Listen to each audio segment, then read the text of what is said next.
to retirees, to entrepreneurs, to big and small industries, so that those people can see what we are proposing for different sectors of the economy and the solutions that they can see themselves reflected in. And we're going to, hoping to hear from them that they'll give us that mandate. So for me, it's a great moment. And what I really love about this time is about conquering l'Estrie with enthusiasm, along with the candidates who are with me today. So we can get started. Hello, Mr. Blanchet. You said, in your own words, that you want members of the Bloc to change this challenge into an opportunity. Is the challenge Mark Carney? No. The challenge is Donald Trump. No, of course not. The campaign would not be what it is, and the last few political months would not have been what they were had the United States not elected, for reasons that remain unknown, if the Americans had not elected Donald Trump. So obviously the challenge now is to ensure that Quebec has a strong voice in the process of responding to tariffs and in the upcoming negotiation. And I haven't heard that voice coming from anywhere other than the Bloc. Is the challenge as well to convince Bloc voters who, under the circumstances, may be turning to the other large national parties to vote for you? Well, unless you want to ask me about polls, the good polls. No. But I would simply respond that if there are people who are reflecting on who they want to vote for, obviously our job is to invite them to consider a political party that only is working for them. But in real life, whether we're talking about 28 or 40% or whatever, we still have to do that work. And we'll never have enough, and we'll always be ready to take more. So that's what's fundamental in a democracy. Radio-Canada, in your speech this morning, you talked about the necessary doubt, and some are saying that the Liberal vote could be a bit soft, but now people are saying maybe the Bloc vote is a little soft. Well, I'm not a political analyst, but what I'd like to say is that I think the Trump's tariffs, the arrival of Mr. Carney with a clever strategy that was literally taking up all the media space, and here's the problem, here's the response. I think that the Liberal vote was pretty solid in the wake of the concerns they had about Mr. Trump, but it's much softer now. Why? Now, I'm not going to really dive into this too deeply, but what is being alleged about Mr. Carney before he became Liberal leader, if that had been known before, he probably never would have become Liberal leader.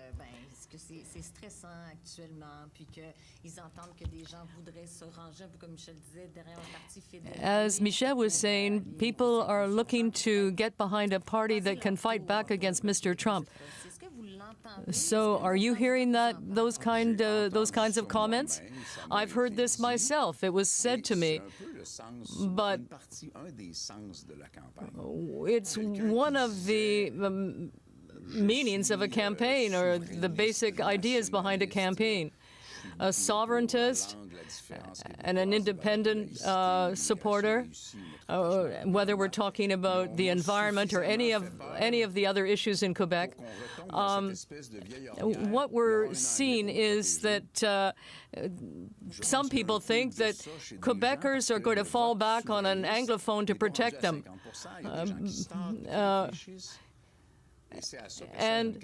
And that's the whole point of an election campaign. And Obviously, we have quite a lot of visibility right now, and that's very healthy, and that gives me a great opportunity to communicate with people and who are following the campaign more closely now as time goes by. But I am not worried about the result of this campaign. I don't think the Bloc, I'm not saying we're running the best campaign ever, but as leader, I feel it's going well, and I think it can very much interest Quebecers who will say, listen, we're not going to give a blank check to anyone, particularly parties that aren't even talking about Quebec. If they're not talking about secularism or forestry or aluminum or the aerospace industry or fisheries, this is my usual list. People are not crazy. They're going to think, well, is everything for Ontario then? With the possibility that Quebecers think in 2019 and 2021, as they did, that maybe the people who will protect Quebec will be the Bloc, and this time, maybe we'll have the real balance of power. This would be a golden opportunity for us within the G7, where things would have to be done for the Quebec economy, otherwise the government wouldn't last long. You mentioned that you have the sense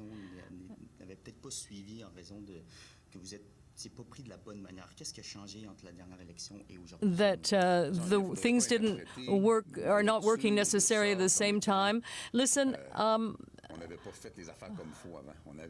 you mustn't think that we didn't do things the right way the last time, but we were talking about a humanitarian cause, and we were wondering who's speaking for the people of Tibet or the Uyghurs or the Kabyle or the Catalan people. I mean, that's the way we are. We're very sensitive to what's happening to other peoples in the world. And without turning my back on that, I felt that there was really something special about l'Estrie. And there was a kind of pride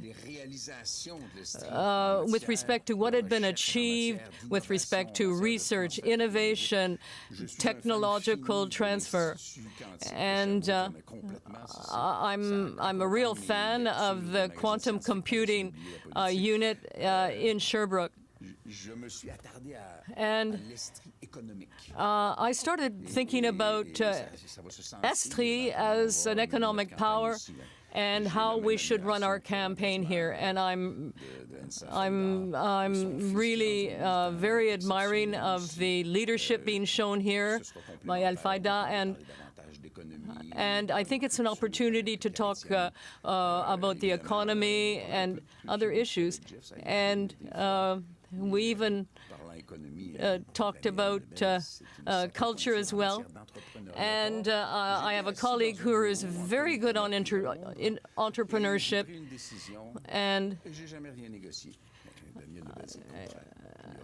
And Daniel, as I said, has saved businesses here. And that's exactly the kind of thing we're going to need in the present time. You remember one thing we were saying in the last campaign, my municipal government, and it's important to consider their reading of what's happening in their own region.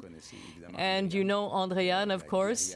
She's been fighting for seniors throughout, and that fight is not over. The Bloc is still the only party that is against maintaining the discrimination between people who are 65 or over. So, you know, it's unacceptable to maintain that kind of discrimination between groups of seniors. Have you have any particular activities underway in Estrie? Well, I'm not really afraid of much, but I often say this.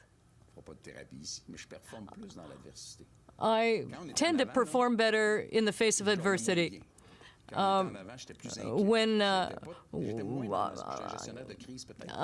I'm a crisis manager at heart. I don't know.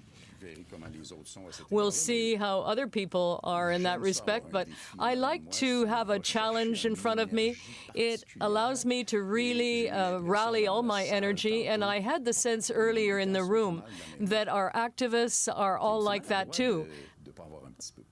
I mean, it's really not a good idea not to be a bit concerned or to take things for granted, to think everything's going to be easy for you. I mean, if our people were like that, in the current context, it wouldn't work.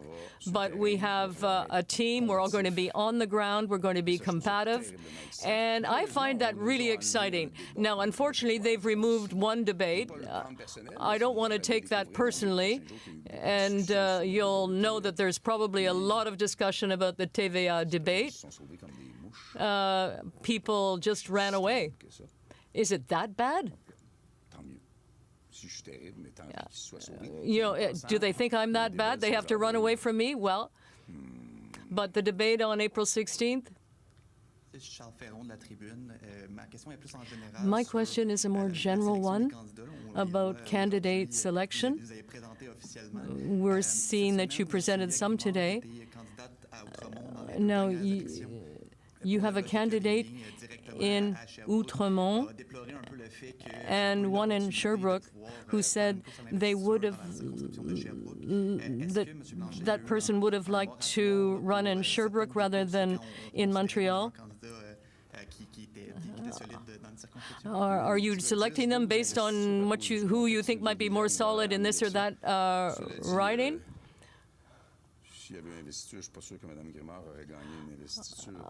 Well, I'm not sure that Daniel Emma would have won the nomination, but in politics, these kinds of things happen. You want a job, you don't want the job, you have a certain temperament, you can speak in public, you know, that's fine. Is it a priority for the Bloc to have people whose origins are clear? Well, in terms of choosing potential candidates, whether it's for a nomination meeting or not, there's quite a lot of latitude involved, and the profile is not set for this place as opposed to another, Saint-Hilaire compared to a different riding.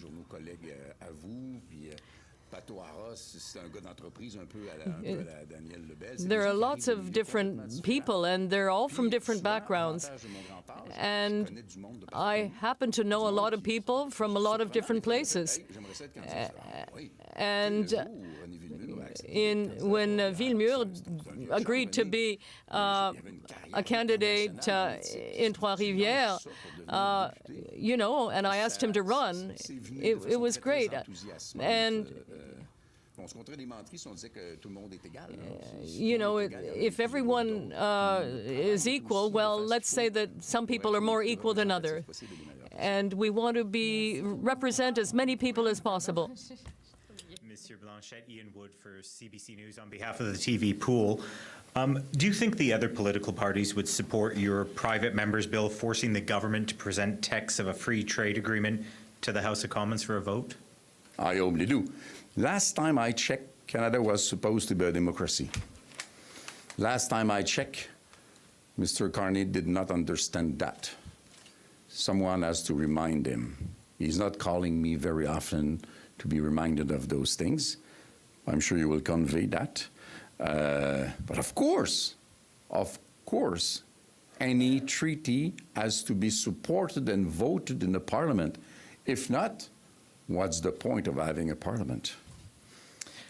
And how do you intend to prepare the international community should you have or call for a third Quebec referendum on independence? We have been doing a lot of that in recent years. I've met with many ambassadors. I've been received twice to the State Department in the United States, and the same thing in the Quai d'Orsay in France. I'm not asking them to support us. It's not a point. My job is to convey two things. who are we and how would we behave coming a yes in the next referendum? How can you expect us to be partners and allies and friends to France and to Germany and to United States and Mexico and Taiwan and Japan? I met those people so many times. Several times a week I was in a room with ambassadors. And with time it came more easily. We even got friends in some cases. And they do not interfere in Canadian democracy, but they take notes and they send notes to their capitals. This is their job. And I intend to keep doing that because I intend to find that the champagne is very tasteful the night we will win. Ceci met fin à la conférence de presse. Merci, Merci tout le monde. beaucoup. Voilà. All right, friends, we have been taking you live to Sherbrooke, Quebec, where we've been listening into the comments, the questions and answers posed to Bloc Québécois leader Yves-François Blanchet. The reason for that is the Bloc leader has officially presented the party's platform today. They've been meeting, the party has been, they've been setting the stage for how they're going to move forward in this current federal election that we're in the midst of. It's day 7 today. And he's got quite a bit of critiquing for some of the other party leaders. So for more on all of that, let's turn to CBC's Rafi Boudjikanian, who's joining us now from Ottawa. He's been listening in on this. So Rafi, what stood out for you? Well, both in the release of the platform itself and just how Yves-François Blanchet was speaking to journalists today, what I'm hearing is this party is coming around to acknowledging that, yes, they do have to fight this election campaign around Donald Trump as the ballot question that's in voters' minds, at least for now. This is not a party that gets to form government, as you know, so in their platform, they cannot say, here's what we would do if we were in charge. They can only say, here's what we could force the government to do once they're in charge if we have a balance of power in Quebec, enough MPs to sort of push things forward. And so they did have a couple of newsy tidbits on that front. For example, they want to propose a private members bill that would force a government to put forward the preliminary text of any free trade agreement to the House of Commons for a vote before the government would then go on to ratify it. You heard him getting asked about that by one of our journalists, and he said that he hopes that the other opposition parties would play along. I mean, this is a party that has had success on that front in the past. For example, they have convinced enough MPs to vote for a bill that would protect supply management in trade negotiations, to get that passed in the House of Commons, though it never made it quite past the Senate itself. Some other measures they're, gravitating toward when it comes to dealing with Donald Trump. They want to put up more protections for Quebec-based industries. They're proposing somewhere in there that they could attack what they see as a brain drain in the States, right? Because of the cuts they expect from Donald Trump's administration, they are proposing that the Canadian government should then hire scientific minds that are laid off in the U.S. and bring them over to Canada. So these are sort of concrete measures they're trying to put forward, but this is not, as I said, a party that gets to form government. So some of these feel a little bit tentative right now. The Bloc typically likes to campaign on Quebec identity issues. That's why they were sort of trying to really glom on to, the Liberals deciding not to go to that TVA pay-to-play debate and its cancellation. You heard Yves-François Blanchet bring that up on his own in his remarks. It was not a question that was specifically asked to him, and that's because he sees that as something he can use. There is a little bit, of course, about Quebec identity in the platform. They do mention that they want to go forward and start preparing the international community as well as Canada and Quebec's diplomatic corps for this idea of a third referendum on Quebec's sovereignty. And you heard him get asked about that as well. He says that that's something he's been doing for the last few years. He's been going to other countries and explaining how Quebec would behave in the face of another referendum. If I recall correctly, they hadn't mentioned that in the 2021 platform, and at the time I was following around the Bloc during that campaign, and we asked them, where are those words? And he said, well, there is no great appetite for that right now in Quebec, so we cannot invent a context for it, were his words. Well, this time around, he seems to be a bit more forceful on those fronts. Really fascinating, really great to get your insights on the CBC's Rafi Boudjikanian in Ottawa. Thank you, Rafi. You're welcome.